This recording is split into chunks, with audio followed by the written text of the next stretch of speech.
responsables por las opiniones emitidas en este programa. Es tiempo de tender la red democrática y mostrar la Costa Rica del futuro hacia la cual debemos caminar. Con ustedes, Jonathan Prendas, aquí por CRC 89.1 Radio.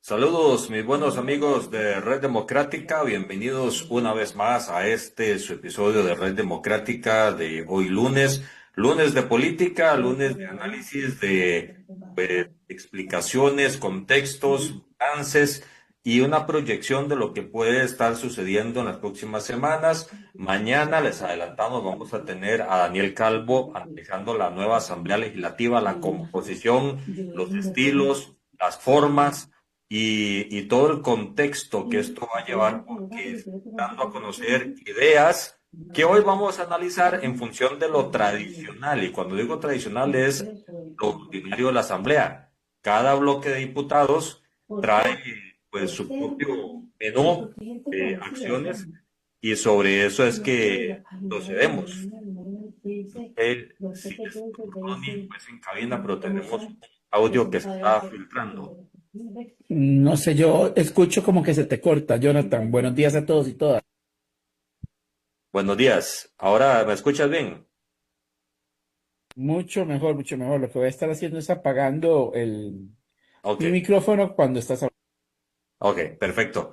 Les comentaba, gracias Ronnie, y les comentaba que cada bloque de diputados trae su propia receta de éxito, que obviamente la implementación no es de un día para otro y que eso tiene sus propios ajustes en la mecánica y en lo ordinario del día a día del Congreso.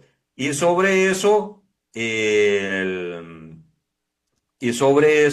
vamos a estar comentando, aparte de otros elementos de la política nacional que siempre están bajo el análisis de este programa y más con don Ronnie Monge, también exdiputado de la República, que tiene también mucha experiencia en el manejo legislativo. Don Ronnie, bienvenido una vez más en esta semana especial para todos los que profesamos la fe cristiana y que pues nos tiene que dar a entender y hacernos recordar que sin Dios nada pasa. Está apagado el micrófono, mi querido amigo. Totalmente, Jonathan. Me parece que es una semana de reflexión. O sea, que la vida debería ser siempre reflexión, no tomarnos una semana como lo hacemos como con el Día de la Madre o otros días que decimos el Día de la Madre, cuando el Día de la Madre deberían ser todos los días de reflexión y conexión con Dios deberían ser todos. Bueno, pero el calendario gregoriano y el calendario también constitucional costarricense nos invita a esta semana en particular a tomar reflexión sobre lo que ha sido nuestra vida, sobre lo que no ha sido nuestra vida y que podamos también reflexionar. Y las reflexiones de política no se quedan atrás, siguen siendo parte de nuestra vida, porque como dice también la palabra de Dios, a Dios lo que es de Dios y al César lo que es del César. Y cuando nos referimos a la parte de la política, nos estamos refiriendo un poco a esa cita que hace Jesús cuando dice al César lo que es del César. Don Ronnie, nunca mejor explicado y contextualizado. Mira, en los últimos días, y para comenzar la conversación de hoy, he visto que la que probablemente sea la nueva presidenta del Congreso, doña Yara, actualmente secretaria del Consejo de Gobierno, o no, no sé si está en funciones todavía en realidad, pero que ha tenido ese puesto durante este gobierno, ha dicho que si logra la presidencia, que en teoría tiene los votos, y digo en teoría porque ya nosotros sabemos lo que es un mayo negro en política, en la Asamblea Legislativa es, no pasó lo que debió haber pasado y sucedió algo diferente.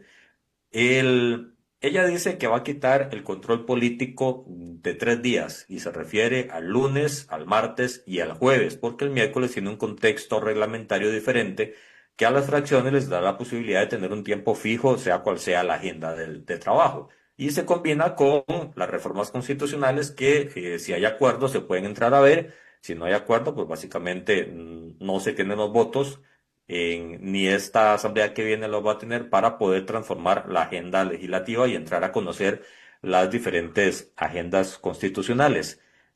Ese control político de los lunes, de los martes y de los jueves se ha hecho entender, Ronnie, como una pérdida de tiempo y como un espacio sin sentido. ¿Cómo lo analizas vos desde quien ha tenido el sombrero de congresista y ha visto cómo unos y otros, sin importar el bando, ha usado ese tiempo para denunciar, para defender, para proyectar, para promover o para defender, cualquiera de todas las anteriores o todas juntas, un tema en especial? ¿Es importante ese control político antes de entrar en el trasfondo de qué implica quitar ese tiempo? Porque no hay espacios vacíos en la asamblea. Si se quita algo es para poner algo.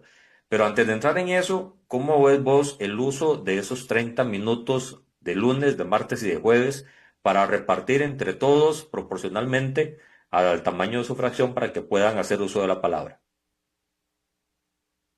Jonathan, me parece que aquí hay cosas importantes que a veces hay que tener en cuenta.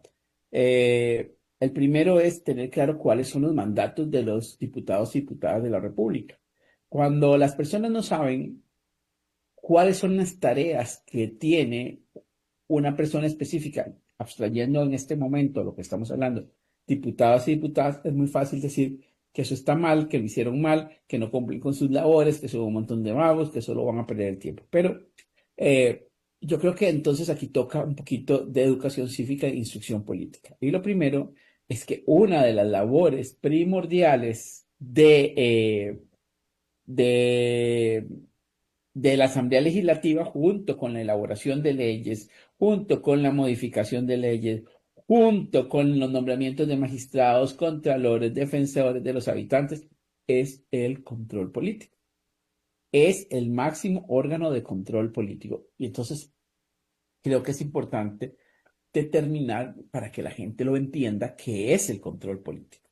El control político son las acciones que tienen en este caso los diputados y diputadas para hacer la labor de pesos y contrapesos en una democracia. ¿Qué significa esto? Es que el legislador o recibe denuncias de sus comunidades o de la prensa o de situaciones que están pasando y alza la voz para decir que en el país está diciendo esto para que haya un eco y que todos y todas las costarricenses estén informados. Ya sea que les importe, no les importe, les guste o no les guste, porque son favorables al gobierno o porque no lo son, entonces les dan mala atención. Eso no es lo relevante. Lo relevante es que haya una caja de resonancia donde se puedan decir las cosas que desde la perspectiva de un legislador está mal o que hay que llamar al orden o hay que controlar para que no hayan abusos. Y quiero decir que esto no significa solo de oposición.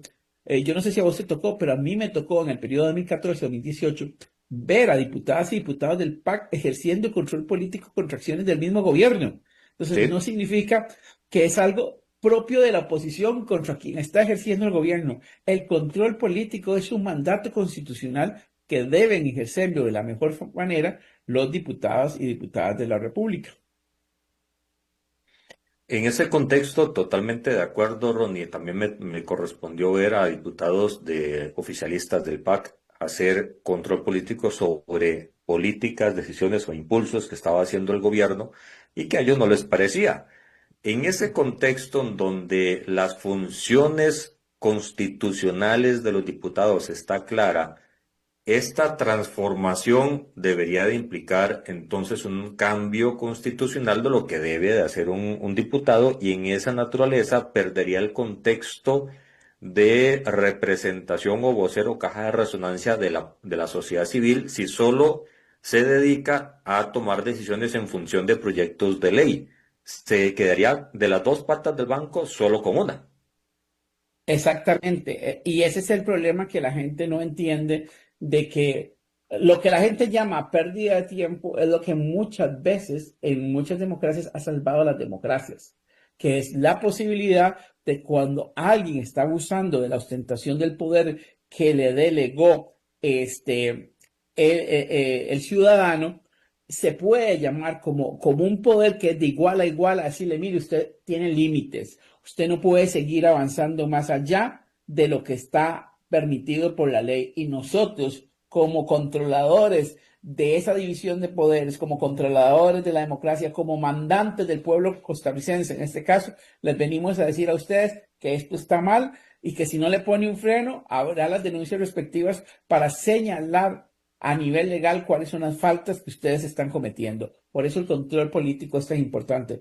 Yo recuerdo a una compañera mía, doña Carla Prendas, muy buena. O sea, de las cosas mejores que tuvo doña Carla Prendas siempre en el ejercicio de su diputación fue el control político. Controles políticos muy buenos, muy al punto, muy bien hechos y elaborados para llamar al orden al Poder Ejecutivo en ese momento. Entonces yo sí creo que a través de la historia podemos constatar de que el control político no es algo que se deba cercenar. Cuando se cercena el control político, empieza la limitación a las libertades y sobre todo a algo que de repente para el político no le gusta, que es sentir piedras en el zapato. O sea, hay que escuchar al pueblo.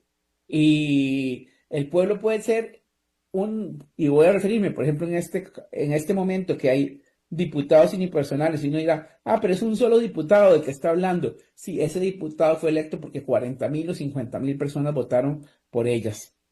Así que esas 50.000 personas tienen derecho a tener voz. Y esa voz es reflejada en esas dos diputadas que son diputadas unipersonales y nadie puede silenciarlas diciendo es que son muy pocos. Ese es cuando se empiezan a limitar y a silenciar las voces, es el inicio de la caída de la democracia. De hecho, en ese contexto, no sé si te tocó la oportunidad o has conversado con algún ex compañero que haya ido a China, pero me parece que solo en regímenes o en sistemas políticos como el de China, en donde prácticamente solo hay un partido, en donde todo es lo que una línea de discurso se hace. No sé si ahí se usará el control político o se hará ese ejercicio, pero me parece que solo en una asamblea legislativa con un solo partido representado sería posible el no reflejar la voluntad de alguna parte de la población. Y me explico. Costa Rica decidió por gran mayoría y abundante cantidad de votos que hubiese una fracción mayoritaria, pero no dominante en el estricto sentido absoluto. Tiene 31 diputados, no 57. Quiere decir que la diferencia representa otras voces de la población que nos quiera o no, nos guste o no, tiene su tiempo para poder decir, vean, eso está mal, o reflexionemos, o pongámonos de acuerdo, o sea, el tema está bien, pero el camino está mal. No sé, hay muchas formas de hacerlo. Tal vez el señalamiento de doña Yara y de el actual mandatario y de nuevas autoridades se refleje por el estilo de la Asamblea Legislativa actual. Bueno o malo, fue el que fue, pero no es el único estilo. El anterior, el de nosotros, fue muy diferente, el de ustedes fue muy diferente y todo está circunscrito a una relación entre poderes y con la prensa que merece también el espacio porque no todos los periodos cuatrienales son iguales al anterior. Sí, sí, y los estilos definitivamente marcan, y no solo el estilo de la Asamblea Legislativa, también el estilo del Poder Ejecutivo.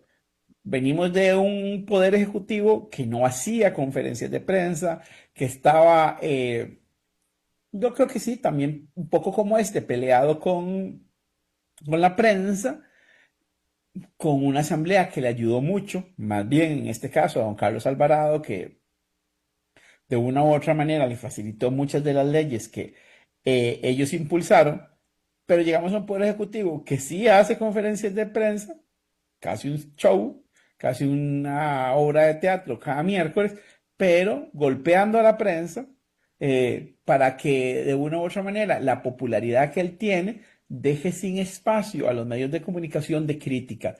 Después de haber logrado esto, lo siguiente que evidentemente continuó fue el ataque a la labor de los diputados y diputadas, el menosprecio que se les dio y a través de esa situación fueron perdiendo credibilidad la oposición al gobierno y ganando popularidad el presidente de la República, con un discurso muy bien elaborado, de esos que a nivel de análisis político llamamos populistas, que es decirle al electorado lo que quiere escuchar, sin que de repente pasen muchas cosas, y responsabilizando de todo lo que no se hace a todos menos al no hacer del Poder Ejecutivo.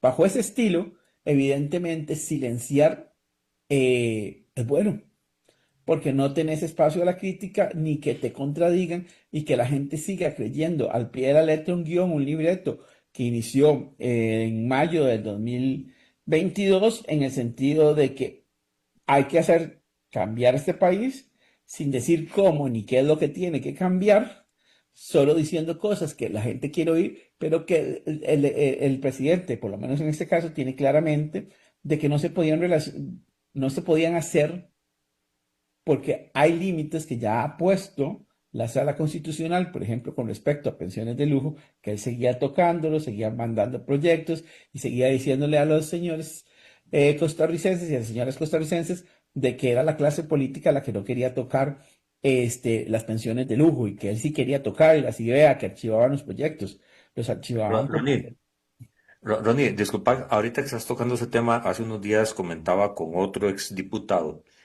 la forma de trabajo y la forma de retórica del actual gobierno. Y se mencionó en esa conversación que el estilo es más en la jerga jurídica de los abogados que simplemente dan el por tanto, no dan los considerandos. Es decir, simplemente dicen lo de y tomando el ejemplo de las pensiones de lujo, es una barbaridad y hay que quitarlas.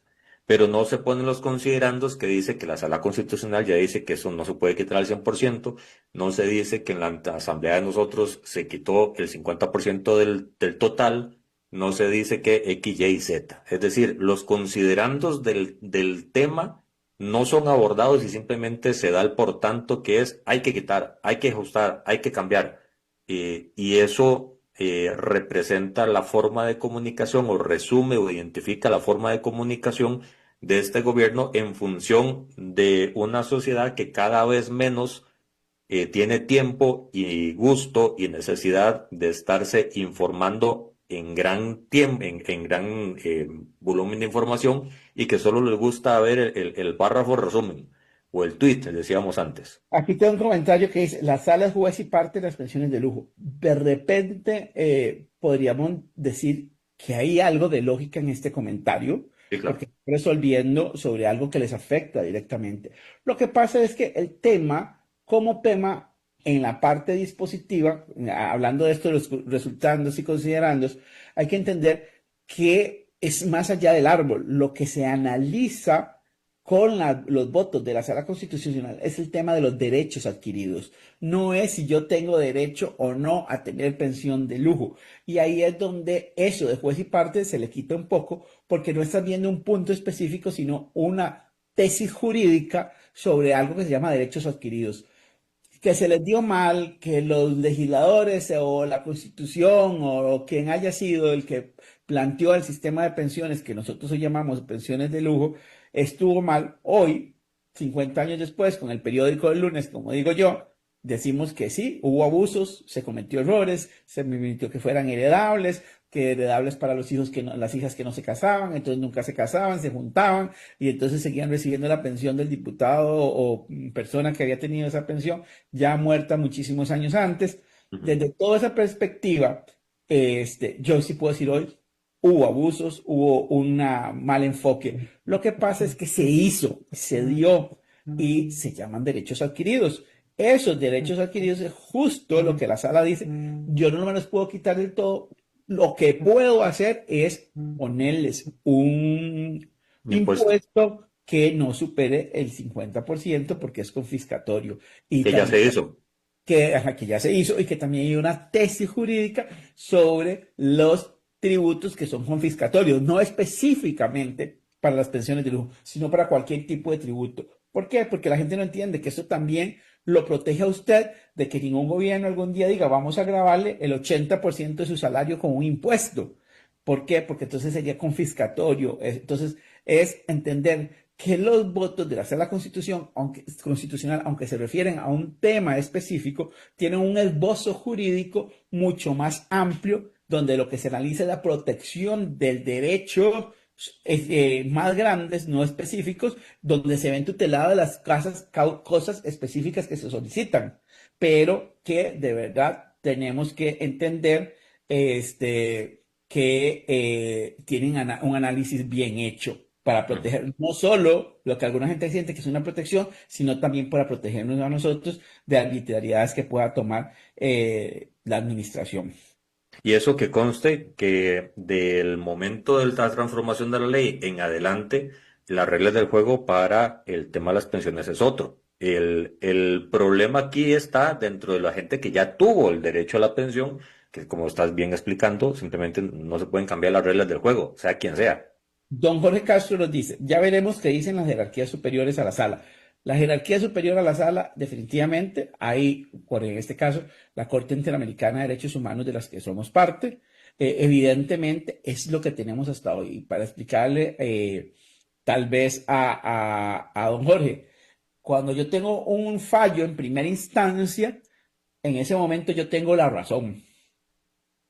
Si lo llevo a una instancia superior, la instancia superior puede ratificar lo que me dijo el juez inferior o Ujú. puede cambiar y modificar o puede mandar a regular, como lo hizo en ficticización in vitro, que tan siquiera fue el que dijo, lo quitamos, sino mándese a la asamblea a regular nuevamente porque pasó esto y esto. Así que tampoco, como el derecho no es algo fijo y absoluto, y muchas veces inclusive depende de la integración de los órganos colegiados, estamos a la espera de esa instancia que tan siquiera sé si es motivo de análisis por parte de la Corte Interamericana, dentro de los temas que tiene la Corte Interamericana. Eso lo veremos más adelante cuando la Corte Interamericana se resuelva sobre eso, pero mi interpretación jurídica es que tan siquiera lo va a resolver la Corte Interamericana de Derechos Humanos. Exactamente, ahí entra en un limbo por la naturaleza de la consulta y pues siempre estamos atentos a ese tipo de análisis, se la estamos haciendo, de hecho en este momento a nuestro compañero de los miércoles, don Jorge Padilla, que es especialista en temas de derechos humanos y es parte del sistema de derechos humanos con el que hacemos los programas de los miércoles, para confirmar lo que estás diciendo, porque en sana teoría me sumaría a a esa relación de hechos que estás haciendo. Es que no lo Pero, veo como un derecho, o sea, lo que tutela la Corte ujú, Interamericana de Derechos Humanos son derechos humanos y no veo dónde eh, la asignación de una pensión tenga que ver con temas de derechos humanos. Honestamente, es mi interpretación, el derecho de interpretación y creo que lo veremos cuando resuelva la Corte Interamericana.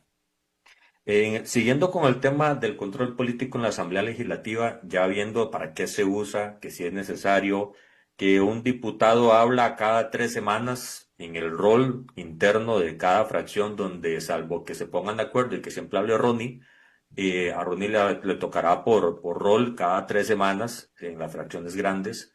Y en las fracciones pequeñas, unipersonales, pues todas las semanas tendrán 5 minutos pues, para poder hablar. En ese tema del uso de la palabra los miércoles y en el tema de los lunes, martes y jueves, hasta los unipersonales les tocará cada 3 semanas. Es decir, si a quien le toca nadie usa la palabra, vamos a la otra parte del contexto del tema, don Ronnie. ¿Qué pasa si los 6 diputados adscritos a una lista de un lunes de control político dicen no hago uso del tiempo del uso de la palabra y sigamos? ¿Qué se ve en la primera parte de la sesión que es de 3 a 4 de la tarde? Eh, Me parece que ahí es donde están los vacíos y donde, por ejemplo, mi interpretación nuevamente es que la presidenta del Congreso o presidente del Congreso, vaya sea quien elijan, no tiene la potestad de eliminar algo que está estipulado en el reglamento de la Asamblea Legislativa. Va a tener que pasar por hacer una reforma al reglamento. Entonces, estas misiones no van a ser como de un día para otro, ni tan siquiera podría estar seguro que vayan a pasar en el primer año. Para eso está todo el sistema de mociones primero tiene que integrarse las comisiones, tiene que ir a una comisión de reglamento para que la analice, a lo interno tendrán sus discusiones, la comisión estará conformada por diputados de diferentes partidos, gente del gobierno, gente de oposición, que tratará de que esto no pase o tratará de cambiar, decirle, bueno, tal vez no.